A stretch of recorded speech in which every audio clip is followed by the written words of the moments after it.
Hello നമസ്കാരം, എല്ലാവർക്കും ഇന്നത്തെ സ്വർണ്ണവില അറിയിക്കുന്ന ഗോൾഡ് റേറ്റ് ടുഡേ ചാനലിലേക്ക് സ്വാഗതം. ഇന്ന് 2024 ജനുവരി മാസം 17-ാം തീയതി ബുധനാഴ്ച. സംസ്ഥാനത്ത് ഇന്നലെ പവന് 80 രൂപ കുറവ് രേഖപ്പെടുത്തിയ സ്വർണ്ണവില ഇന്ന് വീണ്ടും കുറഞ്ഞു. ഇന്നൊരു ഗ്രാമിന് 35 രൂപയും ഒരു പവന് 280 രൂപയുമാണ് കുറവ് രേഖപ്പെടുത്തിയത്.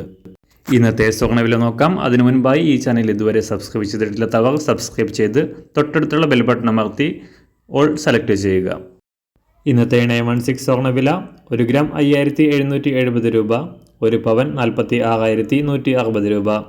24 കാരറ്റ് സ്വർണ്ണവില 1 ഗ്രാം 6294 രൂപ, ഒരു പവൻ 50,356 രൂപ. 18 കാരറ്റ് സ്വർണ്ണവില 1 ഗ്രാം 4770 രൂപ, ഒരു പവൻ 37,767 രൂപ. സംസ്ഥാനത്ത് നിന്ന് വെള്ളിവില 1 ഗ്രാം 78 രൂപ, 1 കിലോ 78,000 രൂപ. അന്താരാഷ്ട്ര മാർക്കറ്റിൽ 1 ഔൺസ് സ്വർണത്തിന് $2024. എല്ലാ ദിവസവും മാറി വരുന്ന സ്വർണ്ണവില അറിയാനായി ഈ ചാനൽ ഇപ്പോൾ തന്നെ സബ്സ്ക്രൈബ് ചെയ്ത് തൊട്ടടുത്തുള്ള ബെൽ ബട്ടൺ അമർത്തി ഓൾ സെലക്ട് ചെയ്യുക. വീഡിയോ ഇഷ്ടമായാൽ ഒരു ലൈക്ക് ചെയ്യാനും നല്ല നിർദ്ദേശങ്ങൾ കമൻറ്റ് ചെയ്യാനും കൂടെ ശ്രദ്ധിക്കുക.